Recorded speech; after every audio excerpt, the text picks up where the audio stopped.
Hello my dear lovely students, welcome back to my channel Shubham lecturer. Student, आज का ये video उन सभी स्टूडेंट्स के लिए है जिनको 22 फरवरी को क्लास 12 हिंदी का पेपर देना है, क्योंकि आज के इस वीडियो में मैं लेकर आया हूं क्लास 12 हिंदी का एक वायरल पेपर। ऐसे ही 2024 में आपके हिंदी का पेपर इस बार आएगा और बहुत सारे स्टूडेंट कंफ्यूज रहते हैं, सर हमारा पेपर कैसा आता है। तो सारा डाउट आज के इस वीडियो में मैं क्लियर करने वाला हूं। और जो पेपर मैं हिंदी का लेकर आया हूं 100 नंबर का पूरा पेपर है और इस पूरे पेपर को मैं सॉल्व करके आपको दिखाऊंगा।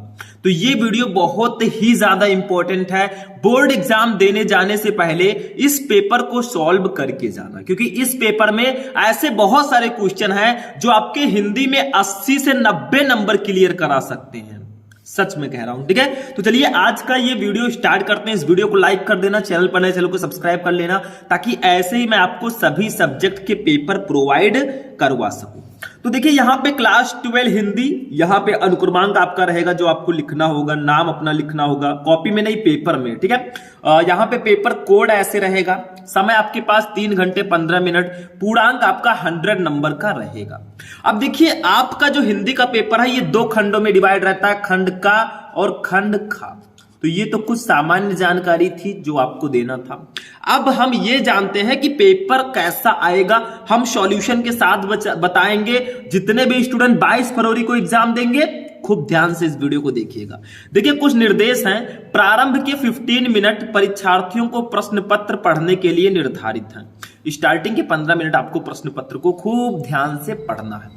अब सबसे पहले आपका खंड का आता है, 50 नंबर का रहेगा। इसमें हिंदी के बहुविकल्पीय प्रश्न, गद्यांश, पद्यांश, जीवन परिचय, कहानी और खंड काव्य रहेगा।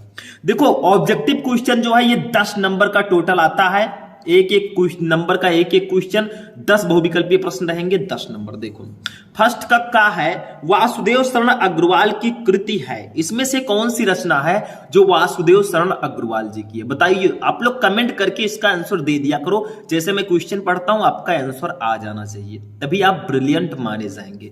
ए है मेरी असफलताएं, बी है माता भूमि, सी है आधे अधूरे, डी है आखिरी चट्टान। तो वासुदेव शरण अग्रवाल की जो कृति है वो मातृभूमि है। अब देखिए वासुदेव शरण अग्रवाल जी आपके 12th हिंदी में हैं। राष्ट्र का स्वरूप चैप्टर इन्होंने ही लिखा है। तो उनका जीवन परिचय जिसने जिसने पढ़ रखा होगा उनको पता होगा कि ये किसकी रचना है।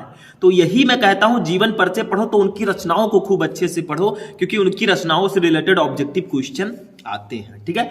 खा देखिए निम्नलिखित में से हजारी प्रसाद द्विवेदी की रचना नहीं है। इसमें से कौन सी रचना है जो हजारी प्रसाद द्विवेदी जी की नहीं है। देखिए ऑप्शन में ABCD दिया है, हो सकता है काखा गाघा रहे। तो ABCD काखा गाघा से हमें क्या लेना देना, हमें तो सही आंसर बताना है, ठीक है। जो रहेगा उसको लिख देंगे। ए है हिंदी साहित्य की भूमिका, बी है विचार और वितर्क, सी है बिल्लेसपुर बकरिया, डी है साहित्य का मर्म। तो इसका राइट आंसर होगा ऑप्शन नंबर सी, बिल्लेसुर बकरिया, ठीक है। ये कैसी रचना है भाई, मतलब ये जो है ये हजारी प्रसाद द्विवेदी जी की रचना नहीं है, बाकी तीनों रचनाएं इन्हीं की हैं, ठीक है। ये किसी दूसरे की रचना है। गा देखो निम्नलिखित में से प्रोफेसर जी सुंदर रेड्डी की रचना है। इसमें से कौन सी रचना है जिसको प्रोफेसर जी सुंदर रेड्डी जी ने लिखा है। ये भी आपके 12th हिंदी में है, भाषा और आधुनिकता चैप्टर इन्होंने ही लिखा है, ठीक है। तो बताओ कौन है इसके सही आंसर दो। ए है मेरे विचार, बी है सूरज का 7वां घोड़ा, सी है आलूवाल, डी है मैंने सिल पहुंचाई। तो इसका राइट आंसर हो जाएगा ऑप्शन नंबर ए, मेरे विचार। देखिए मेरे विचार जो है ये प्रोफेसर जी सुंदर रेड्डी जी की रचना है। घ नंबर क्वेश्चन देखो, किसका किसका आंसर कितना सही जाता है आप लोग बताइएगा कमेंट करके, क्योंकि खुद का टेस्ट लो भैया, एग्जाम आ रहे हैं। अगर अब आपको क्वेश्चन नहीं पता रहेंगे तो कैसे एग्जाम में लिखोगे, कैसे खुद को बहुत अच्छा परफॉर्म करोगे। घा देखो अग्नि की उड़ान पुस्तक के रचनाकार कौन है। अग्नि की उड़ान, ए है सच्चिदानंद हीरानंद वात्स्यायन, बी है पंडित दीनदयाल उपाध्याय, सी है धर्मवीर भारती, डी है डॉक्टर APJ अब्दुल कलाम। इसका राइट आंसर अब्दुल कलाम जी है। मतलब अग्नि की उड़ान जो है आपका पुस्तक, इसके लेखक जो है डॉक्टर APJ अब्दुल कलाम जी है। अंगा नंबर देखो फणीश्वर नाथ रेणु की कृति ठुमरी किस विधा पर आधारित है? मतलब ठुमरी जो है ये फणीश्वरनाथ नेहरू जी ने लिखा है, फणीश्वरनाथ लिख दीजिएगा, ठीक है। तो ये जो ठुमरी इनकी रचना, ये किस विधा की रचना है? ए है यात्रा संस्मरण, बी है उपन्यास, सी है कहानी, डी है रिपोर्टाज। तो ये कहानी विधा की रचना है, मतलब जो ठुमरी है ये एक कहानी है। तो ये हमारे 5 ऑब्जेक्टिव हो गए हिंदी गद्य साहित्य से 5 नंबर के। अब देखिए दूसरा, यहां पे क्वेश्चन नंबर 2 रहेगा और दूसरा क्वेश्चन भी ऑब्जेक्टिव रहेगा 5 नंबर का हिंदी पद्य साहित्य से। देखो क्या है, रस कलश किसकी रचना है? रस कलश, जल्दी बताओ। ए है भारतेंदु हरिश्चंद्र, बी है जगन्नाथ दास रत्नाकर, सी है अयोध्या सिंह उपाध्याय हरियों, डी है जयशंकर प्रसाद। तो भैया ये जो है अयोध्या सिंह उपाध्याय हरियों जी की रचना है, सी वाला ऑप्शन सही होगा। अयोध्या सिंह उपाध्याय हरियों जी आपके 12th चैप्टर में हिंदी पद में हैं, पवन दूती का चैप्टर इन्होंने ही लिखा है। तो देखो अब तक मैंने जितना क्वेश्चन बताया, अभी आगे बढ़ते हैं। खा देखो, मैथिली शरण गुप्त की महाकाव्यात्मक कृति है, इसमें से कौन सी रचना है जो मैथिली शरण गुप्त जी की है? साकेत। साकेत जो है मैथिली शरण गुप्त जी की रचना है। मैथिली शरण गुप्त जी का भी चैप्टर हमारे 12th में है। गा देखो, निम्नलिखित में से जयशंकर प्रसाद की काव्यकृत नहीं है, इसमें से कौन सी रचना जयशंकर प्रसाद जी की नहीं है? जयशंकर प्रसाद जी की नहीं है, यानी कि गा वाले का कौन सा ऑप्शन सही होगा? देखो तो देखिए स्टूडेंट, ये क्वेश्चन जो है इसका आंसर आप लोग दीजिएगा। क्यों? क्योंकि ये आपके 12th में जयशंकर प्रसाद जी का चैप्टर है श्रद्धा मनु, तो इसका आंसर आपको पता होगा, कमेंट कर दीजिएगा, बहुत इंपॉर्टेंट है। घा देखो, सुमित्रा नंदन पंत को सोवियत लैंड नेहरू पुरस्कार किस कृति पर मिला था? मतलब जो सुमित्रा नंदन पंत जी हैं इनको सोवियत लैंड नेहरू पुरस्कार किस कृति पर मिला? ए है कला और बूढ़ा चांद, बी है लोकायतन, सी है चिदंबरा, डी है स्वर्ण किरण। तो इसका राइट आंसर हो जाएगा ऑप्शन नंबर बी लोकायतन, ठीक है। इनको इनकी रचना जो लोकायतन है इस पर इन्हें सोवियत लैंड नेहरू पुरस्कार से सम्मानित किया गया, तो आपका बी वाला ऑप्शन सही होगा, ठीक है। चलिए नेक्स्ट क्वेश्चन देखते हैं। अब देखिए अंगा नंबर क्वेश्चन है, निम्नलिखित में से सच्चिदानंद हीरानंद वात्स्यायन अज्ञेय का काव्य संकलन है, इसमें से कौन सी काव्य रचना है जो सच्चिदानंद हीरानंद वात्स्यायन अज्ञेय जी का है? ठीक है। ए है लहर, बी है उर्वशी, सी है गुंजन, डी है हरी घास पर क्षण भर। तो देखो ये आपका हरी घास पर क्षण भर जो है ये हमारे अज्ञेय जी की रचना है। तो मैंने देखा कि जितने भी ऑब्जेक्टिव क्वेश्चन थे इसमें 10 में से 7 क्वेश्चन ऐसे थे जिनका क्वेश्चन आपके जो लेखक और कवि हैं उन्हीं से रिलेटेड पूछा गया था। तो इसीलिए मैं कहता हूं लेखक और कवियों का जीवन पर से पढ़ लो, उनकी रचनाओं को पढ़ लो, याद उन्हीं का करो जो आए, नहीं तो पढ़ के छोड़ दो, ठीक है। नेक्स्ट क्वेश्चन, अब आते हैं गद्यांश पे। 10 नंबर का ऑब्जेक्टिव हो गया, अब गद्यांश आता है महत्वपूर्ण, ये भी 10 नंबर का पूछा जाता है, इसमें ध्यान देना है थोड़ा सा। बहुत सारे स्टूडेंट कहते हैं सर आंसर कैसे ढूंढे, क्या करें, क्या प्रॉब्लम, क्यों प्रॉब्लम रहे हो? देखो पहले इसको ध्यान से पढ़ो। दिए गए गद्यांश पर आधारित निम्नलिखित प्रश्नों के उत्तर दीजिए। आपको ये गद्यांश पढ़ना है, इसके नीचे 5 क्वेश्चन रहेंगे, 1 2 3 4 5, पांचों का आंसर देना है। एक एक क्वेश्चन के लिए 2-2 नंबर, 5 क्वेश्चन है 10 नंबर। नहीं पता तो अथवा लगा है, एक और गद्यांश दिया रहता है, इसको आप कर सकते हैं, वही सेम प्रोसेस, 5 क्वेश्चन इसके नीचे भी रहेगा, लेकिन हमें एक ही करना है तो हम एक को सॉल्व करते हैं। देखो जैसे देखो, भूमि का निर्माण देवों ने किया है, वो अनंत काल से है, उसके भौतिक रूप, सौंदर्य और समृद्धि के प्रति सचेत होना हमारा आवश्यक कर्तव्य है। भूमि के पार्थिव स्वरूप के प्रति हम जितने अधिक जागृत होंगे उतनी ही हमारी राष्ट्रीयता बलवती हो सकेगी। ये पृथ्वी सच्चे अर्थों में समस्त राष्ट्रीय विचारधाराओं की जननी है। जो राष्ट्रीयता पृथ्वी के साथ नहीं जुड़ी वो निर्मूल होती है। राष्ट्रीयता की जड़ें पृथ्वी में जितनी गहरी होंगी उतना ही राष्ट्रीय भावों का अंकुर पल्लवित होगा। इसलिए पृथ्वी के भौतिक स्वरूप की अदोपांत जानकारी प्राप्त करना, उसकी सुंदरता, उपयोगिता और महिमा को पहचानना आवश्यक धर्म है। ठीक है, ये आपका दिया गया। इसके नीचे 5 क्वेश्चन है। कहा है भूमि का निर्माण किसने किया है और कब से है? देखो ये लिखा है भूमि का निर्माण देवों ने किया है, वो अनंत काल से है। देखो क्वेश्चन का आंसर सीधा सीधा लिखा, यही लिख दो, 2 नंबर कंप्लीट। क्या है इसमें? नो टेंशन, टेंशन बिल्कुल मत लीजिए, बहुत इजी होता है। दूसरा देखो, यह पृथ्वी सच्चे अर्थों में किसकी जननी है? तो देखो लिखा है कहीं इसमें, यह पृथ्वी सच्चे अर्थों में, देखो ये पृथ्वी सच्चे अर्थों में समस्त राष्ट्रीय विचारधाराओं की जननी है। सीधा सीधा आंसर लिखा है। क्या कर रहे हो? 2 नंबर ये भी कंप्लीट हो गया। क्यों टेंशन, कहां पड़े हो चक्कर में? कोई नहीं है टक्कर में। गा वाला देखो, पार्थिव और अदोपांत शब्दों का अर्थ स्पष्ट कीजिए। ये आपको इसका अर्थ लिखना है। घा रेखांकित अंश की व्याख्या कीजिए। यहां से लेकर यहां तक का आपको व्याख्या करना है। ठीक है, अपनी भाषा में करना है, कोई जरूरी नहीं है किताब से रट कर जाए वही लिखें, आप अपने अकॉर्डिंग थोड़ा सा अच्छे से लिख देंगे चेंज करके, नंबर आपको पूरा मिल जाएगा, बिल्कुल टेंशन नहीं लेने का। अंगा नंबर, उपरोक्त गद्यांश के पाठ का नाम और शीर्षक का नाम लिखिए। ये किस पाठ से है? राष्ट्र का इसमें वर्णन है, तो ये राष्ट्र का स्वरूप चैप्टर से है, जिसके लेखक है वासुदेव शरण अग्रवाल जी। ठीक है, सिंपल सा है, इसमें कुछ नहीं है। फिर अथवा लगा है, दूसरा हमें दिया गया, मान लीजिए वो वाला आप नहीं कर पा रहे हैं तो आप इसको कर सकते हैं। देखो मैंने पूरी चीज सारी चीजें आपको बता रखी हैं, मैंने हिंदी के मैराथन क्लास में इनको सॉल्व भी कराया है, आप लोग सर्च करोगे यूट्यूब पर class 12 Hindi important question Shubham lecturer, आपको वीडियो मिल जाएगा, सारे मैराथन क्लासेस मिल जाएंगे।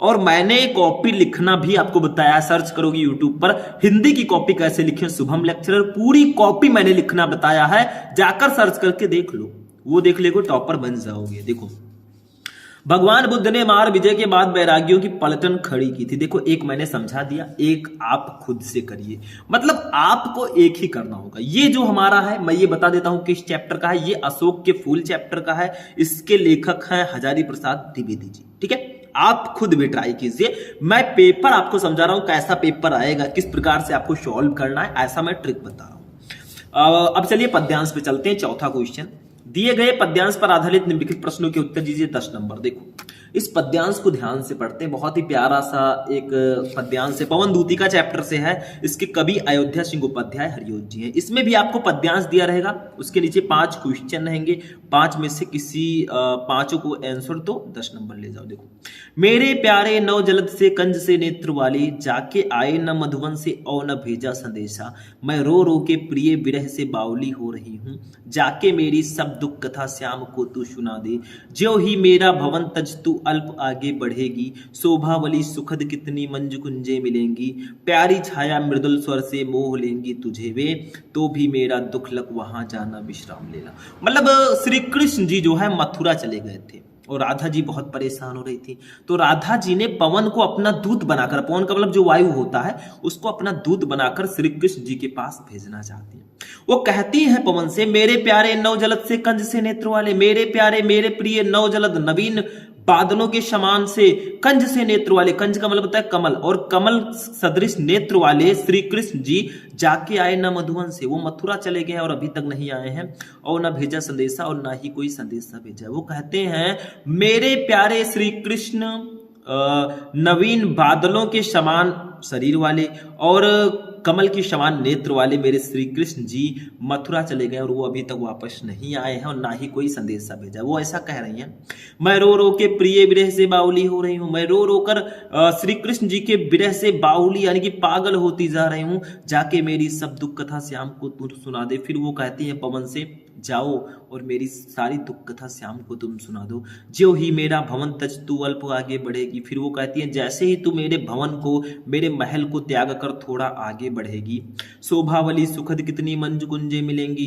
तुम्हें शोभावली सुखद बहुत सारी मंज कुंजे मिलेंगी, प्यारी छाया मृदुल स्वर से मोह लेंगी तुझे वे। और वो बहुत चालाक है, वो कहती हैं कि अपनी प्यारी छाया और बहुत ही कोमल स्वर से वो तुझे मोह लेंगी, तुझे आकर्षित करेंगी, तो भी मेरा दुख लग वहां जाना विश्राम लेना, तो भी मेरे दुख को तुम ध्यान में रखते हुए वहां चली जाना, बीच में विश्राम ना करने लगना। ठीक है, अब इसके नीचे 5 क्वेश्चन है, उसका आंसर हम लोग देंगे। देखो कहा है संदेश प्रेषिका ने नव जलद से कंज से नेत्र वाले शब्द किसके लिए प्रयोग किए हैं।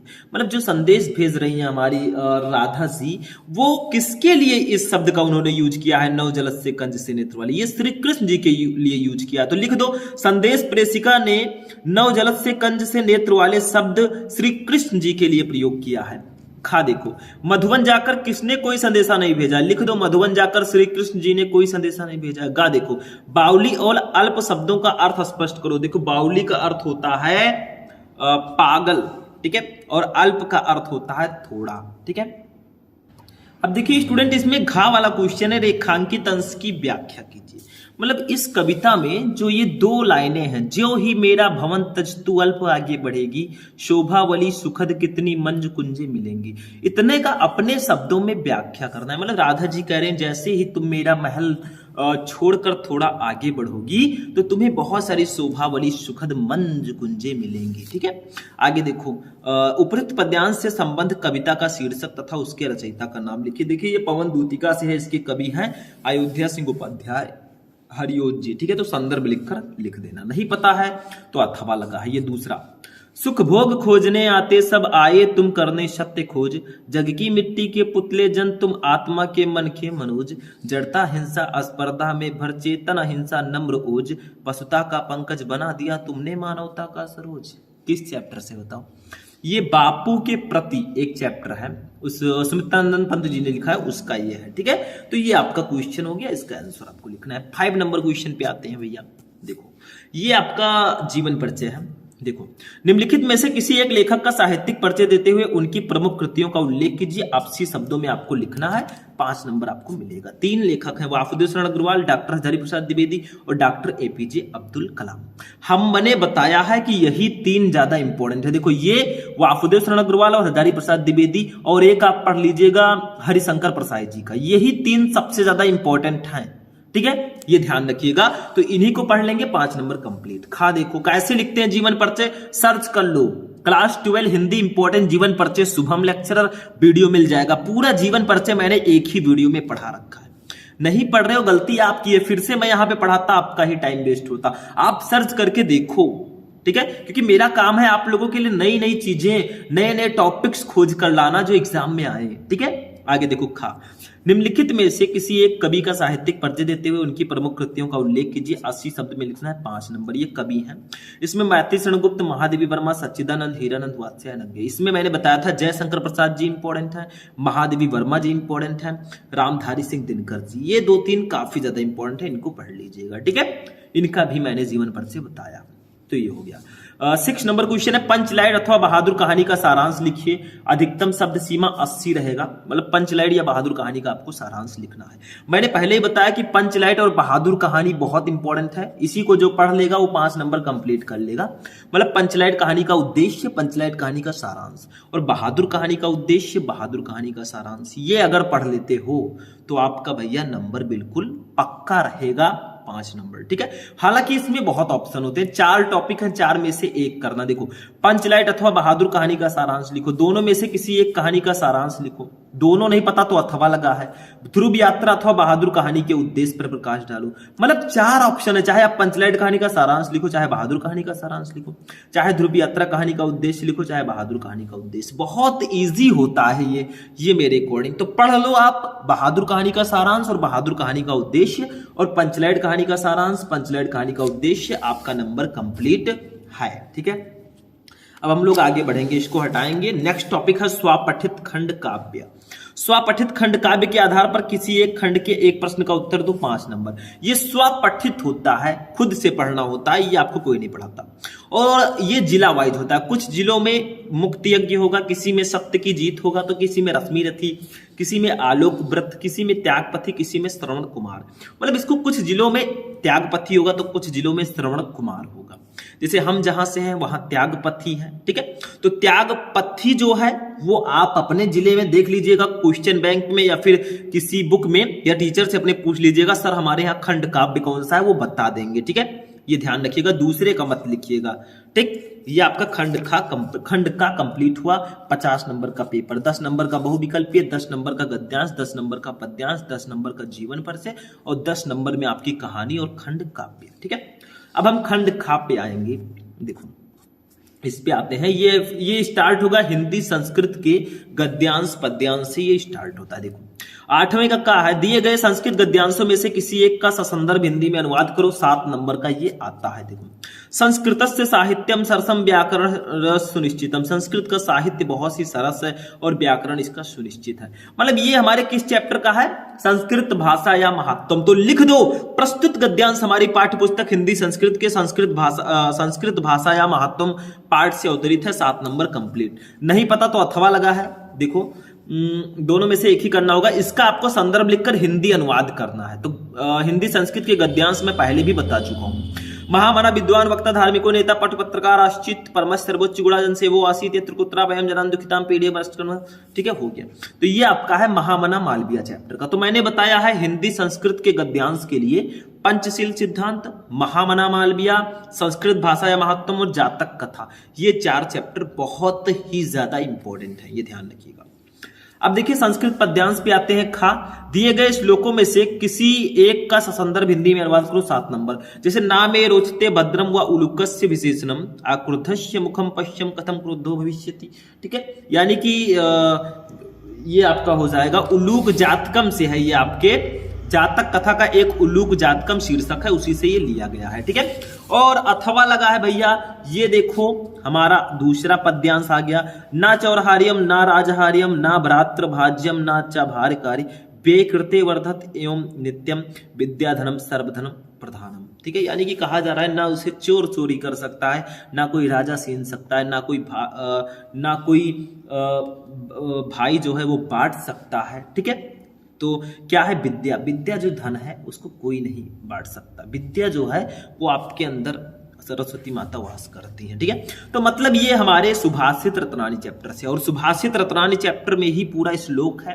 हाँ, 1-2 चैप्टर हैं जिसके नीचे 1-2 श्लोक हैं, जैसे हमारा अभी मैंने बताया उलूक जातकम हो गया और एक महामना मालविया में है। ठीक है, तो है मतलब 1-2 श्लोक और हैं दूसरे चैप्टर में, बाकी ये चैप्टर आप बिल्कुल पढ़ लीजिएगा। सुभाषित रत्नानी 7 नंबर कंप्लीट रहेगा। अब व्याकरण पे आते हैं 9 नंबर।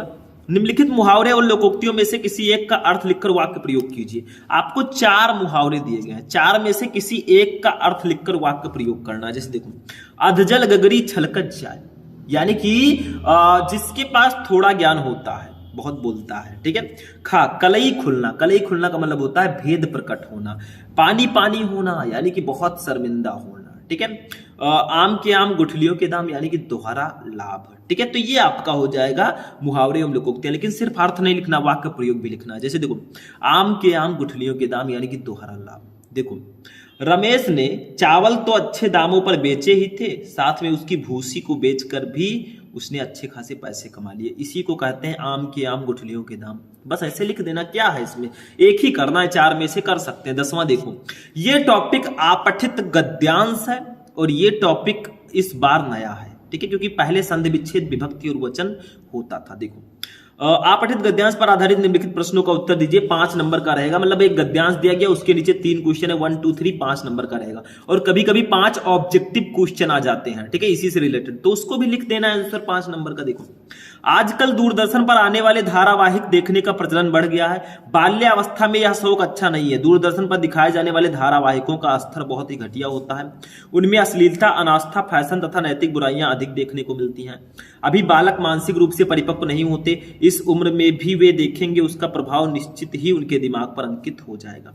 बुरी आदतों को वे शीघ्र ही अपना लेंगे। समाज शास्त्रियों के एक वर्ग का मानना है कि समाज में चारों ओर फैली बुराइयों का एक बड़ा कारण दूरदर्शन या चलचित्र ही है। सब इस बात से भली भांति परिचित हैं। इतना सब ज्ञान होने के बाद भी यदि वे इसी राह पर आगे बढ़ते रहे तो उनसे बड़ा मूर्ख और कोई नहीं है। बिना समय की पाबंदी के घंटों दूरदर्शन के साथ चिपके रहना बिल्कुल गलत है। दूरदर्शन का मतलब जो टीवी एलसीडी होता है, ठीक है, इससे मानसिक विकास रुक जाता है, दृष्टि में कमजोरी आ सकती है और तनाव बढ़ जाता है। देखो, अब क्वेश्चन आपसे किया गया इसी से रिलेटेड, दूरदर्शन पर दिखाए जाने वाले धारावाहिकों में क्या अधिक देखने को मिलता है? तो देखिए, उसमें अश्लीलता, अनास्था, फैशन तथा नैतिक बुराइयां ही अधिक देखने को मिलती हैं। ऐसे लिख दो कि दूरदर्शन पर दिखाए जाने वाले धारावाहिकों में अश्लीलता, अनास्था, फैशन और नैतिक बुराइयां ही अधिक देखने को मिलती हैं। दूसरा, दूरदर्शन का दुष्प्रभाव बच्चों पर अधिक क्यों पड़ता है? क्योंकि उनमें जो विकास करने की क्षमता है वो कम हो जाती है, तो बच्चों पर काफी ज्यादा पड़ेगा। देखो, दृष्टि से कमजोरी आ सकती है, तनाव बढ़ सकता है। दूरदर्शन से के व्यसन से क्यों बचना चाहिए? क्योंकि दूरदर्शन धीरे धीरे हमें खाता जा रहा है, हमें मानसिक रोगी बना सकता है। ठीक है, तो ये आपका हो गया। अथवा लगाए, नहीं पता तो दूसरा कीजिए। महात्मा गांधी अपने हाथों पर, ठीक है, ये आपका हो गया, इसको आप कर सकते हैं। इसके नीचे भी 3 क्वेश्चन रहेंगे 5 नंबर के, जो आप चाहे दोनों में से वो कर सकते हैं, as you wish, as your wish. ठीक है, अब आते हैं 11 नंबर पर, ये शब्द युग्म है। देखो, निम्नलिखित शब्द युग्मों का सही अर्थ चयन करके लिखो। जैसे देखो, अविराम, अभिराम, इसका सही अर्थ क्या होगा? जो पहले उसका अर्थ पहले, जो बाद में उसका अर्थ बाद में। ए है रुककर और सुंदर, बी है लगातार और कुरूप, सी है लगातार और सुंदर, डी है लेटकर और भद्दा। तो 11 का जो आपका सही होगा वो होगा ऑप्शन नंबर सी, लगातार और सुंदर। अविराम, अविराम का मतलब लगातार और सुंदर होता है। अविराम का मतलब लगातार, अविराम का मतलब सुंदर। दूसरा, जलद जलधि, इसका सही अर्थ क्या होगा? ए है बादल और समुद्र, बी है पानी और समुद्र, सी है इंद्र और पर्वत, डी है जल और पर्वत। तो इसका बादल और समुद्र होगा। देखिए जलद का मतलब बादल, जलधि का मतलब समुद्र, बस हो गया। ठीक है, ऐसे खा देखो, निम्नलिखित शब्दों में से किसी एक शब्द के दो अर्थ लिखिए। जैसे दल, दल को हम किन नामों से जानते हैं? देखिए एक के आपको दो अर्थ लिखना। जैसे देखो मित्र, मित्र को हम कई नामों से जानते हैं, एक दो नाम इनके हैं। ठीक है, जैसे दोस्त हो गया, मित्र को हम दोस्त बोलते हैं, सूर्य बोल सकते हैं। ठीक है, दो ही लिखना है। दल को हम बोल सकते हैं समूह या मांसल भाग। ठीक है, दाम को हम बोल सकते हैं मूल्य, द्रव्य। ठीक है, ये दाम के पर्यायवाची शब्द हैं या अनेकार्थी शब्द हैं। गा देखो, निम्नलिखित वाक्यांशों के लिए एक शब्द का चयन करके लिखो। ये अनेक शब्दों के लिए एक शब्द है। फर्स्ट देखो, जो ईश्वर में विश्वास करता हो उसको एक शब्द में क्या बोलते हैं? आस्तिक बोलते हैं। One who believe in existence of God, उसे हम लोग एथीस्ट बोलते हैं। ठीक है, दूसरा देखो, जो गलत कार्य करने के लिए हठ करे उसे हम लोग क्या बोलते हैं भैया? उसे हम लोग दुराग्रह बोलते हैं। जो गलत कार्य करने के लिए हठ करे, नहीं मुझे करना है, मुझे करना है। ठीक है, बस हो गया। घा देखो, निम्नलिखित में किन्हीं दो वाक्यों को शुद्ध करके लिखो। इसमें गलती है, दो वाक्य को सही करके लिखो। तो देखो क्या करना है आपको, थोड़ा सा ध्यान देना है। मैं आपको इसमें समझाना चाहूंगा, I want to explain with you. ठीक है, देखो क्या है, ध्यान से समझना। थोड़ा सा मैं डीपली जाना चाहूंगा आप लोगों के लिए कि तैयारी अच्छी हो पाए। देखो, यह पद्यांश नौका विहार कविता से संग्रहित है। तो इसमें गलती क्या है? ये वाक्य संशोधन है। इसमें इस प्रकार से लिखिएगा, यह पद्यांश नौका विहार, देखो एक बड़ी रचना है, तो इसको हम इन्वर्टेड कामा के अंदर ऐसे लिखेंगे, नौका विहार। ठीक है, इस तरह लिखा। कविता से संग्रहित है, नहीं रहेगा, से उद्धृत है, से उद्धृत है। ठीक है, इस तरह से ये रहेगा, बस यही गलती थी। दूसरा देखो, क्या मेरा तौलिया सूख गया, इसमें क्या गड़बड़ी है भैया? क्या मेरा तौलिया सूख गया? ठीक है, इसमें क्या गड़बड़ी है, इसको देखते हैं। देखो बाय द वे, इसमें तो मुझे कुछ गलती लग नहीं रही है। आपको अगर कुछ लग रहा है तो कमेंट कर देना। ठीक है, दूसरा देखो, तुम मेरे से मत बोलो।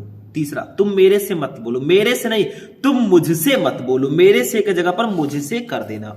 चौथा, निरपराधी को दंड नहीं देना चाहिए, तो इसको लिख देना, निरपराधी को दंड देना अनुचित है। ठीक है, ऐसे लिख देना, सही हो जाएगा।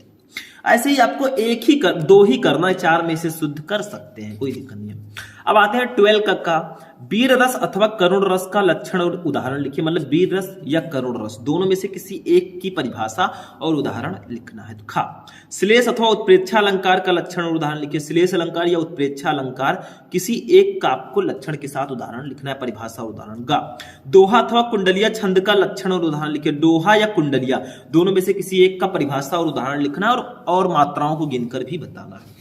अब आप कहेंगे सर आप ऐसे पढ़ते जा रहे हैं, इसका आंसर कौन बताएगा? देखो, रस, छंद, अलंकार, तीनों मैंने एक ही वीडियो में बता रखा है। और सिर्फ करुण रस, वीर रस ही नहीं, सारे रस, सारे छंद, सारे अलंकार। सर्च करो यूट्यूब पे, रस, छंद, अलंकार शुभम लेक्चरर, वीडियो मिल जाएगा, जाकर देख लेना। 6 नंबर उसी वीडियो को देखने के बाद आपको क्लियर हो जाएगा। पत्र लेखन पे आते हैं 13 नंबर। कृषि यंत्रों की दुकान खोलने के लिए किसी बैंक के शाखा प्रबंधक को एक आवेदन पत्र लिखिए जिसमें ऋण की मांग की गई। मतलब आप थोड़ा कर्जा लेना चाहते हैं कृषि यंत्रों की दुकान खोलने के लिए, तो आपको बैंक शाखा प्रबंधक को पत्र लिखना। अथवा देखो, नैतिक लिपिक के पद पर अपनी नियुक्ति के लिए किसी विद्यालय के प्रबंधक को एक आवेदन पत्र लिखिए। दोनों में से कोई एक करेंगे, आपको 6 नंबर मिलेंगे। ठीक है, तो ये आपका पत्र लेखन हो जाएगा।